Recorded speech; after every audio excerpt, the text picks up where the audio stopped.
Imagine this. You're sitting in a room full of people. The air is thick with tension, but no one acknowledges it. Opinions are flying. Loud, certain, performative. Everyone speaks, but no one listens. There's talk of freedom, of rights, of change. But underneath it all, something feels off, like a machine repeating itself while pretending it's evolving. You realize something. These people aren't thinking. They're reacting. They're echoing. They're reciting ideals they didn't create, defending beliefs they've never questioned. And worse, they believe this is what it means to be free. You try to speak, carefully, honestly, pose a question that pierces the veil.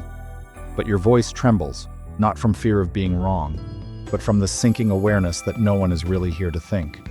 They're here to win, to signal, to belong. And that's when it hits you. The very system that promised liberation seems to punish clarity. Intelligence is tolerated, but only when it conforms. Doubt is a threat. Nuance is treason. And truth? Truth is negotiable as long as it's crowd-approved. So you stop talking.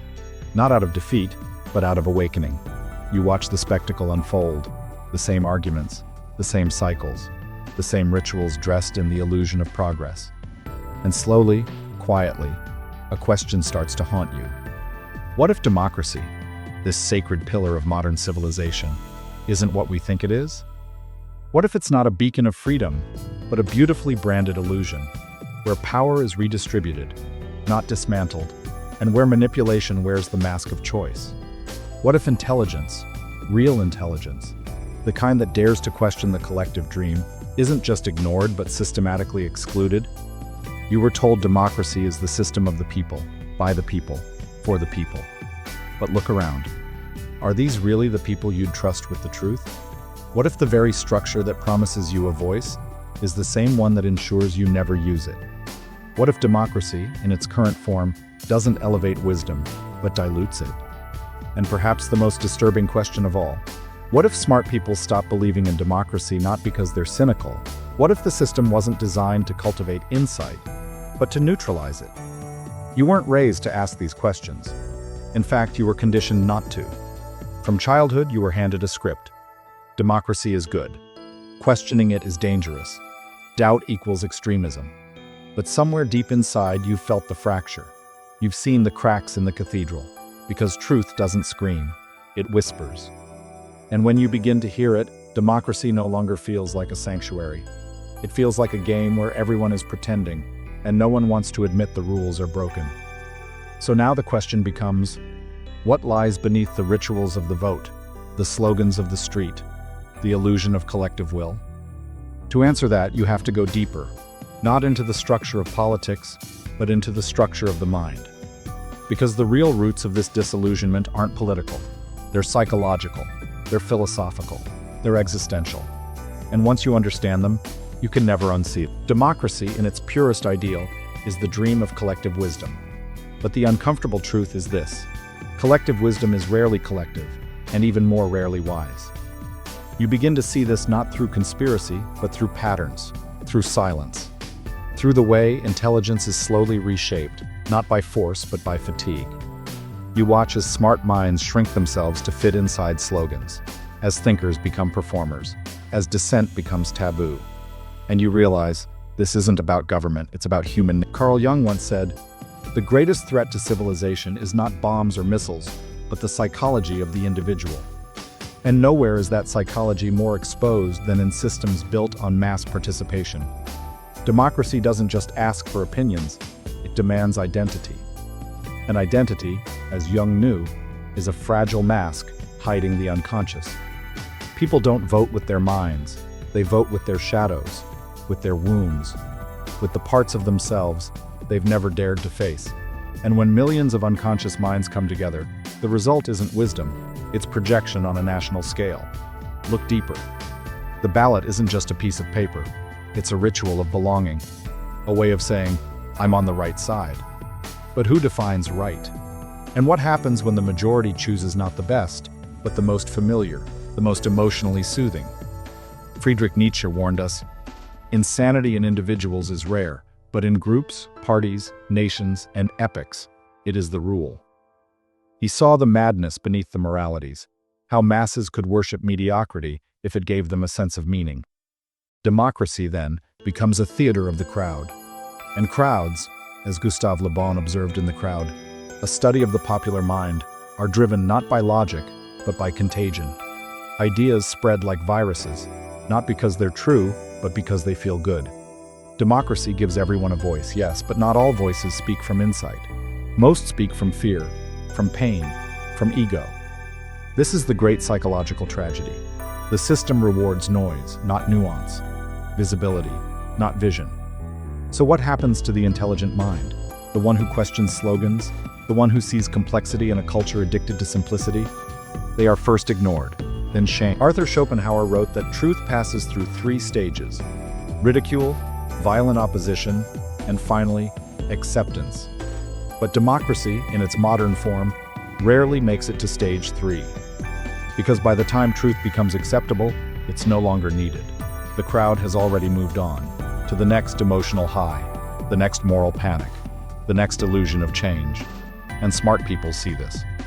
They see that participation often feels like complicity, that voting for the lesser evil is still voting for evil, that reasoned dialogue is drowned by emotional spectacle, that complexity is punished and certainty is rewarded. So they begin to withdraw, not out of apathy, but out of anguish. They don't stop believing in democracy because they hate people. They stop believing because they understand people. They see how easily we trade liberty for comfort, how we mistake agreement for truth, and how desperately we cling to illusions when the real world feels too vast, too uncertain. Jean-Paul Sartre believed that freedom was a curse as much as a gift, that to be truly free is to bear the weight of choice, responsibility, and isolation. And most people, despite what they claim, don't want freedom. They want direction, certainty, someone to blame when things go wrong. And democracy, as it has evolved, caters to that desire. It doesn't ask people to think, it asks them to choose. And choice, when untethered from consciousness, becomes a kind of hypnosis. It gives the illusion of power while hiding the mechanisms of control. Just look at modern elections. They're not contests of ideas, they're contests of marketing, personality over principle, emotion over evidence. The masses don't seek the philosopher king, they seek the one who makes them feel something. And here lies the existential tension. Smart people don't crave belonging the way others do. They crave truth, even when it hurts, even when it isolates. So when they look at democracy, they don't see a sacred institution. They see a stage, a play, a beautifully dressed lie that asks them to pretend or be exiled. And when faced with that choice, many of them step off the stage. They walk into the wilderness of thought, where truth is harder, colder, but finally, real. Yet that choice comes at a cost. Because once you see the system from the outside, once you no longer believe in the story everyone else is living, you don't just lose faith, you lose a piece of your identity. And that's where the real danger begins, in the unseen consequences of walking away. You think stepping away, there's a strange relief in no longer pretending. You're no longer shouting into the void, no longer twisting your thoughts into socially acceptable shapes. You watch the world burn its idols and erect new ones, false messiahs with perfect branding and no soul. And you feel untouched, even superior.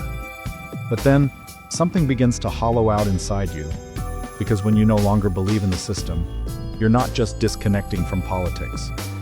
You're disconnecting from people, from society, from the common language of hope, however broken it may be. Isolation doesn't arrive all at once. It creeps in through moments. Conversations that fall flat, laughter that feels forced, a creeping awareness that you're no longer one of us, but one of them. The skeptics, the cynics, the exiles. And the worst part? You can't unsee what you've seen. You now recognize how propaganda isn't just the domain of dictatorships. It thrives in democracies too. Except here it's prettier, softer, market-tested. A constant stream of narratives designed not to inform, but to sedate. To give the illusion of awareness while numbing the impulse to act. You start to notice the subtle programming everywhere. News headlines crafted like dopamine triggers. Algorithms feeding you what you already believe. Debates that aren't debates, but ritualized performances. People defending opinions they were handed, like sacred heirlooms they never bothered to open. This isn't Orwell's boot stomping on a human face forever. This is Huxley's nightmare, the soma of comfort, distraction, and consensual blindness. You realize democracy's most dangerous feature isn't corruption, it's compliance. Because in democracies, the control isn't imposed, it's internalized. You become your own censor. Your neighbor becomes your warden. The crowd polices itself not with force but with shame, ridicule, and social exile.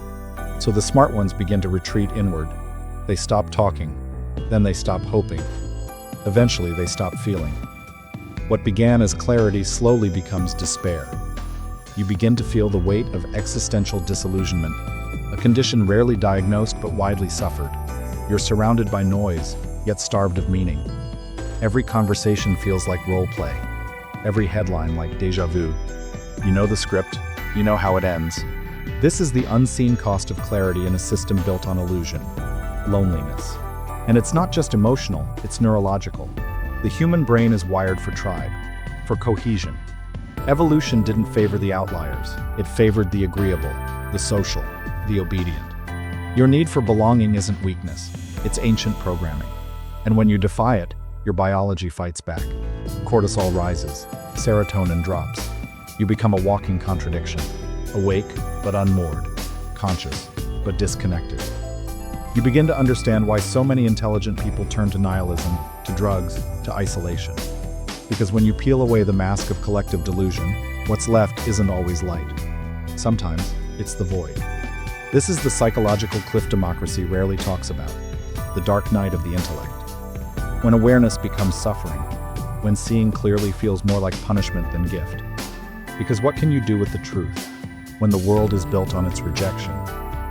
You can't force people to see what they're not ready to see. You can't inject awareness into a culture addicted to comfort. And the more you try, the more resistance you meet. Not because you're wrong, but because you're disrupting a necessary illusion. People need to believe their voice matters.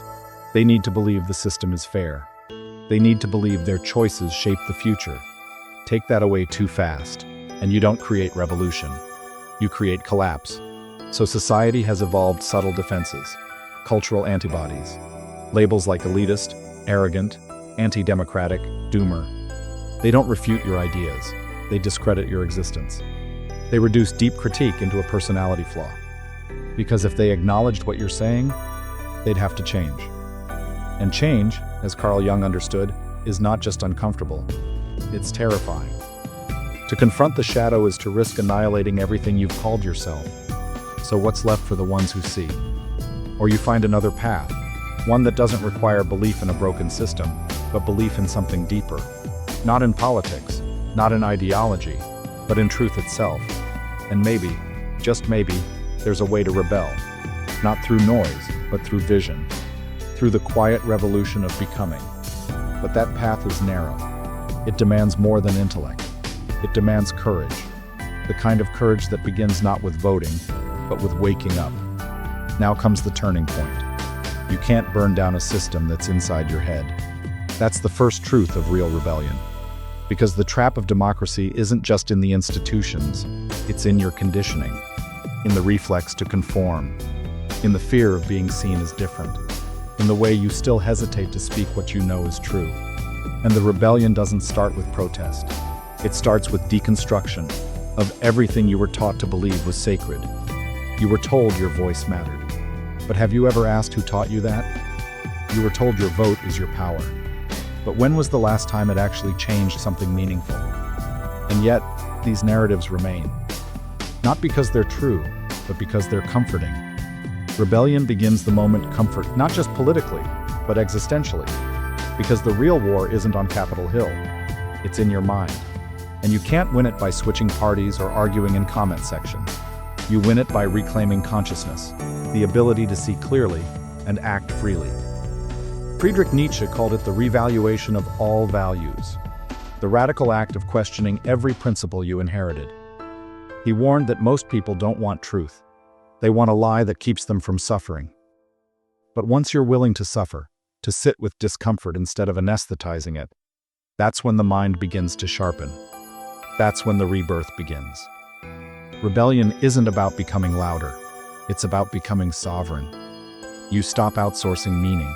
You stop waiting for a system to save you. You stop needing validation from those still asleep. This doesn't mean you stop caring. It means you start choosing what's real over what's popular.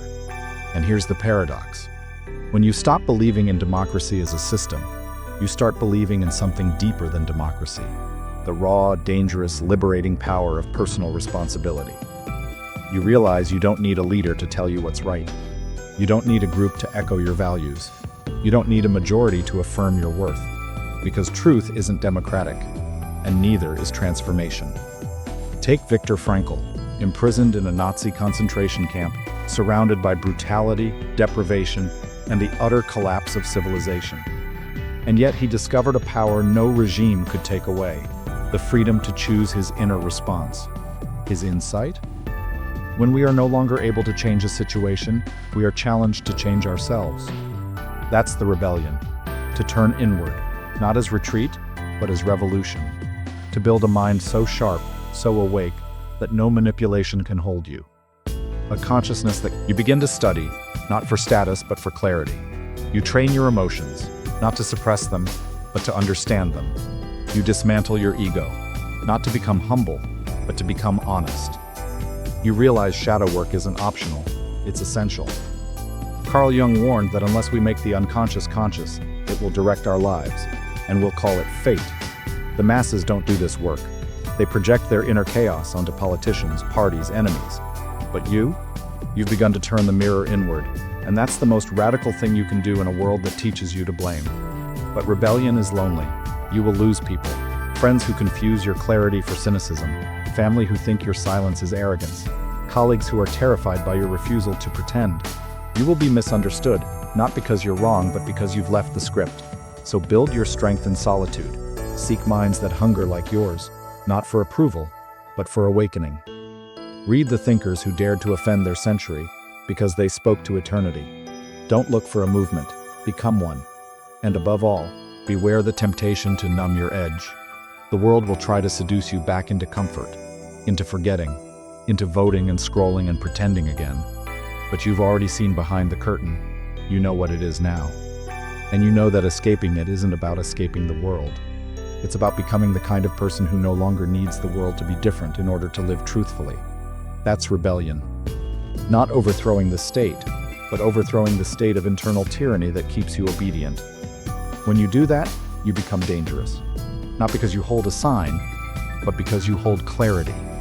Because you are no longer asking for permission to think. And now, as the illusions fall away, one final truth begins to emerge, like a sunrise after a long, brutal winter. If democracy was never truly about freedom, then what is freedom really? And more importantly, are you strong enough to bear it? You wanted freedom. But now you see what it really is. Not safety, not comfort, not democracy dressed in virtue-signaling slogans. Real freedom is terrifying, because it removes the illusion that someone else is in control. It kills the fantasy that someone out there will fix things for you, that there's a party or a leader or a system designed to save the day. No, when the veil finally drops, when all the noise dies down, you're left standing in the brutal silence of self-ownership, and that's when it hits you. You are more responsible than you were ever told. The ballot was never power. The debate stage was never truth. The entire theater was designed to keep you believing the myth that your cage was a choice. But now you know. Now you see that democracy, as it exists in its modern form, is not the crowning achievement of civilization. It's the compromise of a frightened species. A system built not on wisdom but on numbers. Not on truth but on consensus. Not on justice but on utility. And consensus, by its nature, bends to the lowest common denominator. So when you outgrow the common, you outgrow the system that celebrates it. And that's the ultimate crisis of the intelligent mind.